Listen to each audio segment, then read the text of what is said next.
KMF ಅಂತೂ ಇಂತೂ ಹಾಲಿನ ದರವನ್ನು ಮತ್ತಷ್ಟು ಏರಿಕೆ ಮಾಡಿದೆ. 1 ಲೀಟರ್ಗೆ ₹3 ಹಾಲಿನ ದರ ಏರಿಕೆ ಕಂಡಿರುವಂಥದ್ದು. ನಿಜಕ್ಕೂ ಇದು ಗ್ರಾಹಕನಿಗೆ ಒಂದು ದೊಡ್ಡ ಹೊರೆ, ಆದರೆ ರೈತರಿಗೆ ಇದು ಲಾಭ ಆಗುತ್ತೆ ಅನ್ನುವಂಥದ್ದು ಕೆಎಂಎಫ್ನ ಲೆಕ್ಕಾಚಾರ. ದರವನ್ನು ₹3ಗೆ ಏರಿಸಲಾಗಿದ್ದು ಪರಿಷ್ಕೃತ ದರ ಇವತ್ತೇ ಅಂದರೆ ಇದೇ ತಿಂಗಳ 8ರಿಂದ ಜಾರಿಗೆ ಬರುತ್ತೆ. ಹಾಲು ಉತ್ಪಾದಕರಿಗೆ ಮತ್ತು ಗ್ರಾಹಕರಿಗೆ ಹೊರೆ ಆಗಬಾರದು, ಹೀಗಾಗಿ ದರವನ್ನು ಏರಿಕೆ ಮಾಡಲಾಗಿದೆ ಅಂತ ಕೆಎಂಎಫ್ ಅಧ್ಯಕ್ಷ ಸೋಮಶೇಖರ್ ರೆಡ್ಡಿ ಹೇಳಿದ್ದಾರೆ. ಪ್ರತಿ ಲೀಟರ್ ಹಾಲಿನ ಮೇಲೆ ₹3 ಏರಿಕೆ ಮಾಡಲಾಗಿದೆ. ಹಾಲು ಉತ್ಪಾದಕರು ಪ್ರತಿ ಲೀಟರ್ ದರವನ್ನು ₹5ರಿಂದ ₹7 ಏರಿಸುವಂತೆ ಬೇಡಿಕೆ ಸಲ್ಲಿಸಿದರು, ಆದರೆ ರಾಜ್ಯ ಸರ್ಕಾರ ಇದಕ್ಕೆ ಒಪ್ಪಲಿಲ್ಲ. ಗ್ರಾಹಕರು ಮತ್ತು ಹಾಲು ಉತ್ಪಾದಕರ ಹಿತದೃಷ್ಟಿಯಿಂದ ಪ್ರತಿ ಲೀಟರ್ ಮೇಲೆ ₹3 ಏರಿಕೆ ಮಾಡಲಿಕ್ಕೆ ನಿರ್ಧರಿಸಲಾಯಿತು ಅಂತ ಸೋಮಶೇಖರ್ ರೆಡ್ಡಿ ಹೇಳಿದರು. ಸದ್ಯ ಮಾರುಕಟ್ಟೆಯಲ್ಲಿ ಸಾಮಾನ್ಯ ಹಾಲಿನ ದರ ₹21ರಿಂದ ₹24ಗೆ ಏರುತ್ತೆ. ಇನ್ನು ಮೊಸರಿನ ಬೆಲೆಯಲ್ಲೂ ಕೂಡ ₹4 ಏರಿಕೆಯಾಗುತ್ತೆ. ₹26 ಮೊಸರಿನ ದರ ₹30 ಕೊಟ್ಟು ಕೊಂಡ್ಕೋಬೇಕು. ಮೊಸರಿನ ದರ ನಾಳೆಯಿಂದೇ ಜಾರಿಯಾಗುತ್ತೆ, ಆದರೆ ಹಾಲಿನ ದರ ಜಾರಿಯಾಗಲಿಕ್ಕೆ 8ನೇ ತಾರೀಕು ತನಕ ಕಾಯಬೇಕು. ಇನ್ನೇನು ಅದನ್ನು ಬಹಳ ದಿವಸ ಉಳಿದಿಲ್ಲ. ಅಂತೂ ಇಂತೂ ಹಾಲು ಜನರಿಗೆ ಬಹಳ ಬಿಸಿ ಆಗ್ಬೋದು, ಯಾಕಂದರೆ ಮತ್ತಷ್ಟು ದುಡ್ಡು ತೆತ್ತಬೇಕು ಅಂದರೆ ಜನ ಯೋಚನೆ ಮಾಡ್ತಾರೆ. ಹಾಲು ಉತ್ಪಾದಕರಿಗೆ ₹2ರಿಂದ ₹2.25 ನೀಡಲಿಕ್ಕೆ ನಿರ್ಧರಿಸಲಾಗಿದೆ. ಆಯಾ ಒಕ್ಕೂಟಗಳ ವ್ಯಾಪ್ತಿಯಲ್ಲಿ ಹಾಲಿನ ದರ ಏರಿಕೆಯನ್ನು ಆಯಾ ಒಕ್ಕೂಟಗಳೇ ತೀರ್ಮಾನಿಸುತ್ತವೆ ಅಂತ ಸೋಮಶೇಖರ್ ರೆಡ್ಡಿ ಸ್ಪಷ್ಟಪಡಿಸಿದ್ದಾರೆ. ಇದೀಗ ತಾನೇ ಸೋಮಶೇಖರ್ ರೆಡ್ಡಿ ಪತ್ರಿಕಾಗೋಷ್ಠಿಯನ್ನು ಕೂಡ ಉದ್ದೇಶಿಸಿ ಮಾತನಾಡಿದರು. ಅಲ್ಲೇ ಇದ್ರು ನಮ್ಮ ಪ್ರತಿನಿಧಿ ಮಸೂದ್ ಏನು ಹೇಳ್ತಾರೆ ಕೇಳೋಣ ಬನ್ನಿ. ಮಸೂದ್ ಈಗ ನಮ್ಮೊಂದಿಗೆ ನೇರ ಸಂಪರ್ಕದಲ್ಲಿದ್ದಾರೆ. ಮಸೂದ್, ಈಗ ಏನು ಹಾಲಿನ ಬೆಲೆ ಏರಿಕೆ ಆಗಿರುವಂಥದ್ದು, ₹3 ದರ ಏರಿಕೆಯಾಗಿದೆ. ದರ 8ನೇ ತಾರೀಕಿನಿಂದ ಇದು ಜಾರಿಗೆ ಬರುವಂಥದ್ದು. ಮೊಸರಿನ ಬೆಲೆನಲ್ಲೂ ಕೂಡ ಏರಿಕೆ ಆಗಿದೆ. ಇದಕ್ಕೆ ಸಂಬಂಧಪಟ್ಟಾಗೆ ಏನು ಹೇಳ್ತಾರೆ ಕೆಎಂಎಫ್ನ ಮುಖ್ಯಸ್ಥರು, ಏನು ಹೇಳ್ತಾರೆ ಸೋಮಶೇಖರ್ ರೆಡ್ಡಿ?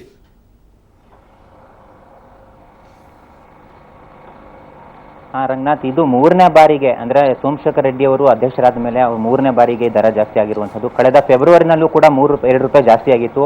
ಅದಾದ ಬಳಿಕ ಈಗ ₹3 ಜಾಸ್ತಿ ಆಗಿರುವಂಥದ್ದು. ಟೋನ್ಡ್ ಹಾಲು ಅಂದರೆ ಸುಮಾರು 3%ಇಂದ 8.5%ವರೆಗೆ ಕೊಬ್ಬಿನಂಶ ಇರುವಂತಹ ಹಾಲು ₹3 ಜಾಸ್ತಿ ಆಗಿದೆ. ಕರ್ನಾಟಕದ ಎಲ್ಲ ಜಿಲ್ಲೆಗಳಲ್ಲಿ, ಬಹುಪಾಲು ಎಲ್ಲ ಜಿಲ್ಲೆಗಳಲ್ಲೂ ₹3 ಜಾಸ್ತಿ ಆಗಿರುವಂಥದ್ದು. ಕೆಲವೊಂದು ಜಿಲ್ಲೆಗಳಲ್ಲಿ ₹21 ಇತ್ತು, ಕೆಲವೊಂದು ಜಿಲ್ಲೆಗಳಲ್ಲಿ ₹22 ಪ್ರತಿ ಲೀಟರ್ಗಿತ್ತು, ಇನ್ನು ಕೆಲವು ಜಿಲ್ಲೆಗಳಲ್ಲಿ 23 ಇತ್ತು, ಇನ್ನು ಒಂದು ಜಿಲ್ಲೆ ಗುಲ್ಬರ್ಗಾದಲ್ಲಿ ₹24 ಇತ್ತು. ಎಲ್ಲ ಜಿಲ್ಲೆಗಳ ದರದ ಮೇಲೆ ₹3 ಜಾಸ್ತಿ ಆಗಿದೆ. ಇದೇ ಜನವರಿ 8ನೇ ತಾರೀಕಿಂದ ಅಂದರೆ ಭಾನುವಾರದಿಂದ ದರ ಅನ್ವಯ ಆಗಲಿದೆ. ಇವ್ರು ಕೊಡ್ತಾ ಇರೋ ಕಾರಣ ಏನು ಅಂತಂದ್ರೆ, ಈಗಾಗಲೇ ಸಾಕಷ್ಟು ತೈಲ ಬೆಲೆ ಜಾಸ್ತಿ ಆಗಿದೆ, ಡೀಸೆಲ್ ಬೆಲೆ ಜಾಸ್ತಿ ಆಗಿದೆ, ಪೆಟ್ರೋಲ್ ಬೆಲೆ ಜಾಸ್ತಿ ಆಗಿದೆ, ಮತ್ತೆ ವಿದ್ಯುತ್ ಬೆಲೆ ಕೂಡ ಜಾಸ್ತಿ ಆಗಿರುವಂಥದ್ದು, ಇನ್ನೂ ಜಾಸ್ತಿ ಮಾಡುವ ಸಾಧ್ಯತೆ ಇದೆ. ಆ ಹಿನ್ನೆಲೆಯಲ್ಲಿ ರೈತರಿಗೆ ಅಂದ್ರೆ ಕೆಎಂಎಫ್ ನಲ್ಲಿ ಹಾಲನ್ನ ಶೇಖರಣೆ ಮಾಡೋದಾಗ್ಲಿ ವಿತರಣೆ ಮಾಡೋದಾಗ್ಲಿ ಮೇಂಟೈನ್ ಮಾಡೋಕ್ಕಾಗ್ತಾ ಇಲ್ಲ. ಹಾಗಾಗಿ ಈ ದರ ಅನಿವಾರ್ಯ ಇತ್ತು ಅನ್ನುವಂಥ ಕಾರಣವನ್ನ ಇದೀಗ ತಾನೇ ಸೋಮಶೇಖರ್ ರೆಡ್ಡಿ ಅವರು ಕೊಟ್ಟಿರುವಂಥದ್ದು. ಮತ್ತೆ ಇದು ನೋಡೋದಾದ್ರೆ ಓವರ್ ಆಲ್ ಆಗಿ ರೈತ ಪರ ದರ ಜಾಸ್ತಿ ಮಾಡಿದ್ದಾರೆ, ಅಂದ್ರೆ ರೈತರ ದೃಷ್ಟಿಯಲ್ಲಿ ಇಟ್ಕೊಂಡು ದರ ಜಾಸ್ತಿ ಮಾಡಿರುವಂಥದ್ದು. ಇವ್ರು ಹೇಳೋ ಪ್ರಕಾರ ಈಗ ಇನ್ನು ₹21 ಇತ್ತು ಪ್ರತಿ ಲೀಟರ್ಗೆ. ಆ ಸಂದರ್ಭದಲ್ಲಿ ರೈತರಿಗೆ ₹18.5ರಿಂದ ₹19 ರೈತರಿಗೆ ಹೋಗ್ತಾ ಇತ್ತು. ಈಗ ₹23 ಆದ್ಮೇಲೆ, ಈಗ ₹23 ಆದ್ಮೇಲೆ ₹24 ಆದ್ಮೇಲೆ ಸುಮಾರು ₹2ರಿಂದ ₹2.5ವರೆಗೆ ರೈತರಿಗೆ ಹೋಗ್ತಾ ಇದೆ. ಅಂದ್ರೆ ₹21ರಿಂದ ₹22 ರೈತರಿಗೆ ನೇರವಾಗಿ ಹೋಗಲಿದೆ ಈ ಹಣ ಅನ್ನುವಂಥದ್ದು. ಹಾಗಾಗಿ ಇದು ನೇರವಾಗಿ ಹೇಳಬೇಕು ಅಂತಂದ್ರೆ ರೈತರ ಹಿತದೃಷ್ಟಿ ಇಟ್ಕೊಂಡು, ಆದ್ರೆ ಗ್ರಾಹಕರ ಹಿತದೃಷ್ಟಿ ಇಟ್ಕೊಂಡು ಸ್ಪಷ್ಟವಾದ ಕಾರಣ ಏನು ಕೊಟ್ಟಿಲ್ಲ ಸೋಮಶೇಖರ್ ರೆಡ್ಡಿ ಅವರು. ಆದ್ರೂ ಕೂಡ ಗ್ರಾಹಕರ ಹಿತದೃಷ್ಟಿ ಕೂಡ ಇದರಲ್ಲಿ ಇದೆ ಅನ್ನುವಂಥದ್ದು. ಆದ್ರೂ ಕೂಡ ಗ್ರಾಹಕರು ಏಕಾಏಕಿ ₹3 ತಮ್ಮ ಜೇಬಿಂದ ತೆಗೆದು ಕೊಡಬೇಕು ಅನ್ನುವಂಥದ್ದು ತುಂಬಾ ಕಷ್ಟ ಅಂತಾನೆ ಹೇಳ್ಬೋದು. ಈ ದರ ಕರ್ನಾಟಕದ ಬಹುಪಾಲು ಎಲ್ಲಾ ಜಿಲ್ಲೆಗಳಲ್ಲೂ ಕೂಡ ನಾಳೆ ಭಾನುವಾರದಿಂದ ಜಾರಿಯಾಗಲಿದೆ. ರಂಗನಾಥ್, ಓಕೆ, ಮೊಸರು ಕೂಡ ಇನ್ನಷ್ಟು ಹುಳಿ ಆಗ್ಬೋದೇನೋ ಗ್ರಾಹಕರಿಗೆ, ಯಾಕಂದ್ರೆ ₹4 ಕೊಟ್ಟು ಮೊಸರು ತಗೋಬೇಕು ಅಂದ್ರೆ ಕಷ್ಟದ ಕೆಲಸನೇ ಅದು, ಏನಂತೀರಿ?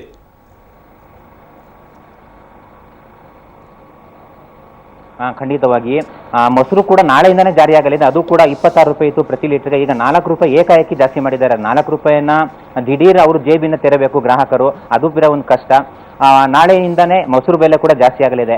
ಈ ಒಟ್ಟಾರೆಯಾಗಿ ನೋಡಬೇಕು ಅಂತಂದ್ರೆ ಸೋಮಶೇಖರ್ ರೆಡ್ಡಿ ಅವರು ಹೇಳೋ ಪ್ರಕಾರ ಈಗಾಗಲೇ 3ನೇ ಸಲ ದರ ಜಾಸ್ತಿ, 4ನೇ ಸಲ ದರ ಜಾಸ್ತಿ ಮಾಡ್ತಾ ಇರುವಂಥದ್ದು. ಬರುವ ವರ್ಷ ಕೂಡ ದರ ಜಾಸ್ತಿ ಮಾಡೋ ಸಾಧ್ಯತೆ ಇದೆ. ಯಾಕೆಂತಂದ್ರೆ ಆಗ್ಲೂ ಕೂಡ ತೈಲ ಬೆಲೆ ಜಾಸ್ತಿ ಆಗುತ್ತೆ, ವಿದ್ಯುತ್ ಬೆಲೆ ಜಾಸ್ತಿ ಆಗುತ್ತೆ, ಎಲ್ಲ ಸಾಗಣೆ ಬೆಲೆ ಜಾಸ್ತಿ ಆಗುತ್ತೆ. ಹಾಗಾಗಿ ಬರುವ ವರ್ಷ ಕೂಡ ಜಾಸ್ತಿ ಮಾಡೋ ಸುಳಿವನ್ನು ಈಗಲೇ ಕೊಟ್ಟಿರುವಂಥದ್ದು. ಯಾಕಂದ್ರೆ ಪ್ರತಿ ವರ್ಷ ದರ ಜಾಸ್ತಿ ಮಾಡ್ಕೊಂಡೇ ಬರ್ತಾ ಇದ್ದಾರೆ. ಇನ್ನೊಂದೇನು ಅಂತಂದ್ರೆ ಮೊಸರು ಪ್ಯಾಕೆಟ್ ಜಾಸ್ತಿ ಆಗಿದೆ, ಹಾಲಿನ ಬೆಲೆ ಜಾಸ್ತಿ ಆಗಿದೆ. ರೈತರಿಗೆ ನೇರವಾಗಿ ಎಷ್ಟು ಈಗ ಸಿಗ್ತಾ ಇದೆ ಅದಕ್ಕಿಂತ ಒಂದು ಸ್ವಲ್ಪ ಲಾಭ ಆಗ್ಬೋದು. ಮತ್ತೆ ಇನ್ನೊಂದು ಮಾತನ್ನು ಹೇಳಿದ್ರು, ಪಶು ಆಹಾರವನ್ನು ಕೂಡ ನಾವು ಜಾಸ್ತಿ ಅಂದ್ರೆ ಕಡಿಮೆ ಕೊಡ್ತೀವಿ, ಕಡಿಮೆ ದರದಲ್ಲಿ ರೈತರಿಗೆ ನೆರವಾಗುವ ರೀತಿಯಲ್ಲಿ ಪಶು ಆಹಾರವನ್ನು ಕೊಡ್ತೀವಿ ಅನ್ನುವಂಥ ಮಾತನ್ನು ಹೇಳಿದ್ರು. ಹಾಗಾಗಿ ಒಟ್ಟಾರೆಯಾಗಿ ರೈತ ಪರ ಈ ದರ ಏರಿಕೆ ಜಾಸ್ತಿ ಆಗಿದೆ ಅನ್ನುವಂಥದ್ದು ಗಮನಿಸಬಹುದು.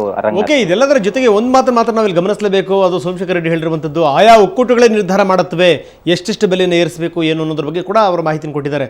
ಇದೆಲ್ಲದರ ಜೊತೆಗೆ ಗುಲ್ಬರ್ಗಾದಲ್ಲಿ ಅತಿ ಹೆಚ್ಚು ಕಾಸ್ಟ್ ಆಗುವಂಥದ್ದು, ಗುಲ್ಬರ್ಗ ಜಿಲ್ಲೆಯಲ್ಲಿ ಬಹಳ ಜನಗಳು ಹೆಚ್ಚು ಕೊಟ್ಟು ತಗೋಬೇಕು ಅಂತ ಸ್ಥಿತಿ. ಇಂಥ ಸ್ಥಿತಿ ಯಾಕಂತೆ?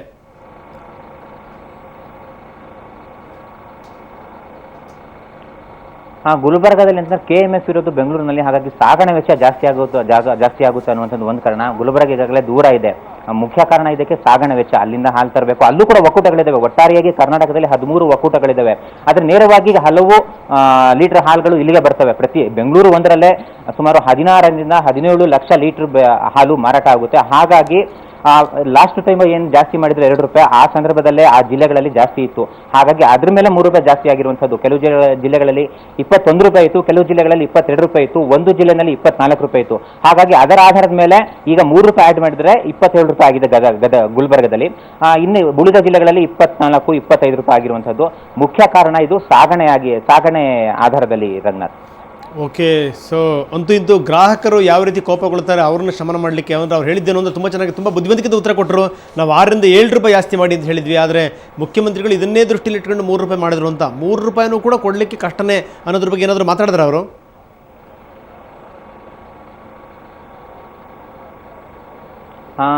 ಇನ್ನೊಂದರ ಕಳೆದ ವಾರ ಕೂಡ ಮುಖ್ಯಮಂತ್ರಿಗಳು KMF ಅಧಿಕಾರಿಗಳೊಂದಿಗೆ ಸಭೆ ನಡೆಸಿದ್ರು. ಆ ಸಂದರ್ಭದಲ್ಲಿ KMF ಅಧಿಕಾರಿಗಳು ಪ್ರಸ್ತಾವನೆ ಸಲ್ಲಿಸಿದ್ರು, ಹಾಲಿನ ದರ ಜಾಸ್ತಿ ಅನಿವಾರ್ಯ ಇದೆ ಅನ್ನುವಂಥದ್ದು. ಆಗ 7 ರೂಪಾಯಿ ಜಾಸ್ತಿ ಮಾಡುವ ಅನಿವಾರ್ಯತೆ ಇದೆ ಅನ್ನುವಂಥ ಪ್ರಸ್ತಾವನೆ ಸಲ್ಲಿಸಿದ್ರು.